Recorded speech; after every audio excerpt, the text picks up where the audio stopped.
Joining us now is Chris Lazzaro, wonderful actor, piano player, really cool guy. And I invited him to come on my show because he's been working with a lot of friends of mine. So, Chris, welcome to the show. How have you been? Thank you for having me. Life as an actor, amongst other things, delving into a little bit of music, a little bit of writing. There's always a lot going on. Now, you started out as an athlete, correct? Yeah, Okay. I would say I spent pretty much the first half of my life with basketball being the number one thing on my mind. I was recruited to college to play basketball. Played 1 year, quit the team to start acting, but I still play a lot of basketball to this day. Now, little knee injury. What you get? What happened? Well, it wasn't any injury that made me stop playing. I Okay. just I didn't want to wake up at 5 or 6 a.m. for practices anymore in college when I was staying after class to do rehearsals for theater. Isn't acting much better because you wake actors get up at like 11:15 on average. They go to bed at 2 and then they do the whole thing again.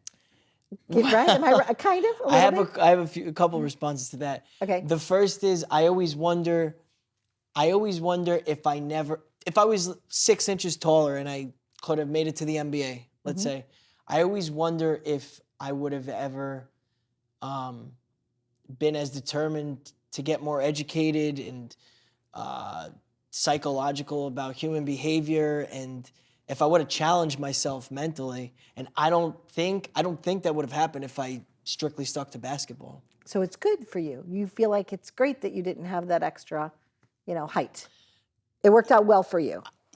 For the currently, yes. Good. However, then sometimes I think about it and I say, oh, maybe if I played 10 years in the NBA, I still would have eventually had to go and try to find something else after. But I'm going to accept the life that was chosen for me. Lovely. Best thing about being an actor is that you get to choose you get to live the life that was chosen for you, but you also get to delve into so many other characters and live multiple different lives, have many different experiences. I know I love to act. In fact, my most recent thing, I was got to play a school teacher. Cool. And I love that because if I wasn't doing what I'm doing now, I would have loved to have taught art.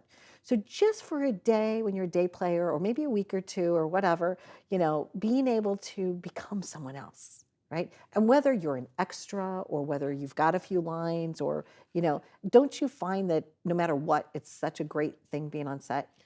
It's funny that you say that because when I started acting in college, I really started doing it just for the fun of it, for the reasons like you mentioned, to play other characters, just to have fun and be seen.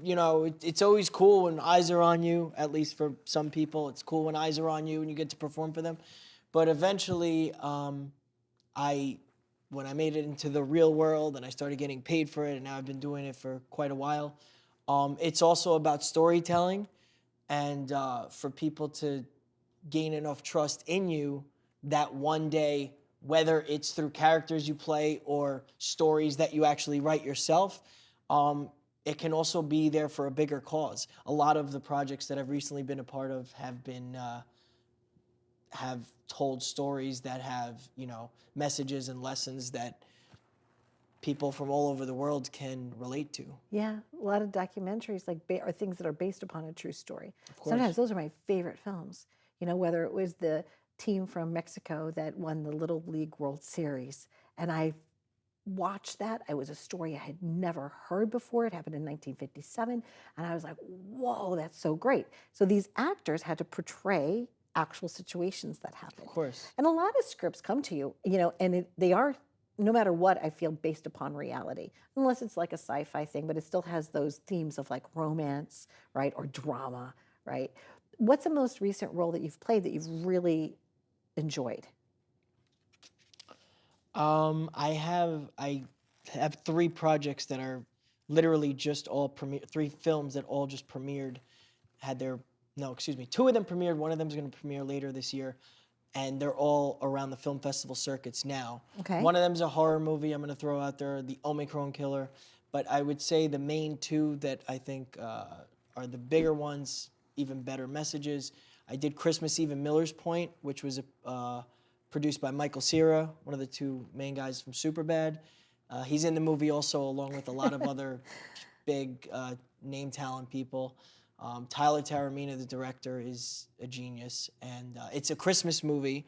And I think there's some good Christmas movies out there, but there's not enough. And this one is definitely a little bit of drama, a little bit of comedy, lighthearted for any type of family to want to gather around the television around Christmas time or the computer and watch it.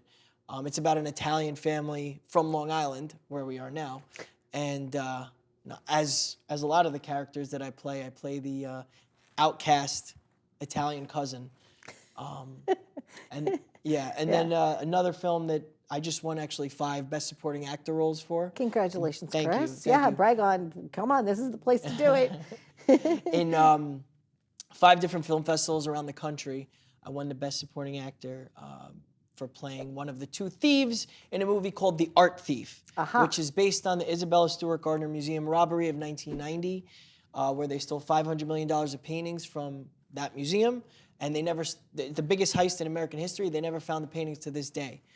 So the movie's winning all sorts of awards also. There's a couple other great actors.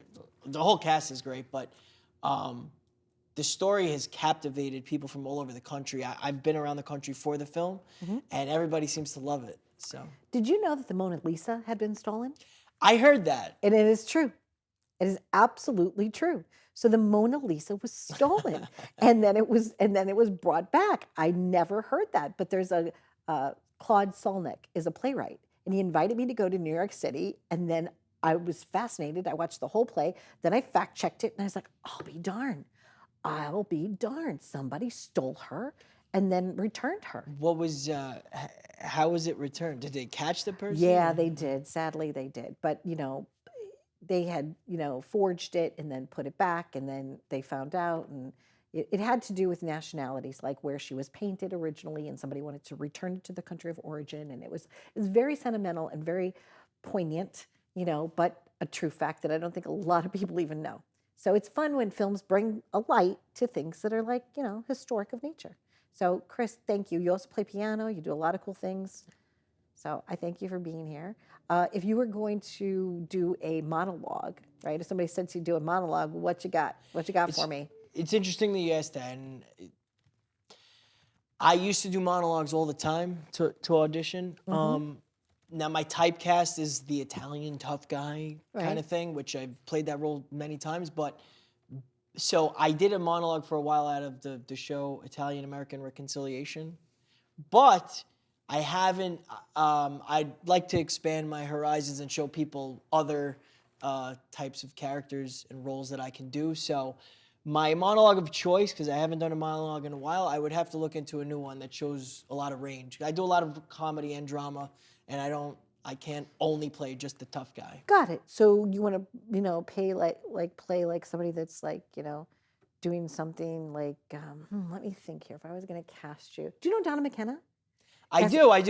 Yeah, she's like my bestie. She's my really? bestie from a long, long time ago. We used to do a show together. I auditioned for a couple of projects she was casting, and one of my best friends, Lou Martini Jr., Sopranos guy, I know he's really close with her. Yes, she's a good egg. We have mutual people in the industry. You know what? If we get a chance, let's reach out to Donna, because that's one of the things she's so great at, is that somebody might look at you and typecast you and think that you're one thing. She'll completely spin it around, and who knows? You could be like a Broadway dancer that's starring in Cats.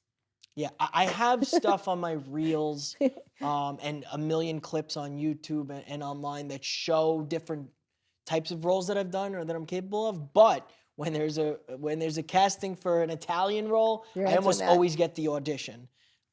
So I've done it many times. Yeah. I appreciate you being here. The other day was Pizza Day. Did you know that? It was National Pizza Day. Do you know that? What do you think the best pizza in New York is? Oh, goodness gracious. Well, I'm from St. Louis. So I'm You're not from even St. Louis? Yeah, I'm from St. Louis, Missouri. So I'm going to say meet me in St. Louis. Roberto's in Florissant, Missouri is like my go-to something. Peroni's is also very good. But now I'm craving, and now I'm homesick. God, Chris, Have you ever had L&B or DeFara in Brooklyn? Those are my 2 favorites. Those are your L&B favorite? And DeFara. Great. Have you had them? Not yet. Will you take me for pizza? Of course. All right, let's go. When the moon hits your eye like A a big big pizza pizza pie, pie, that's that's amore. amore. Thanks, Chris. No. Thank you so much. You're welcome. Hey, guys, that's a wrap. Thanks for watching.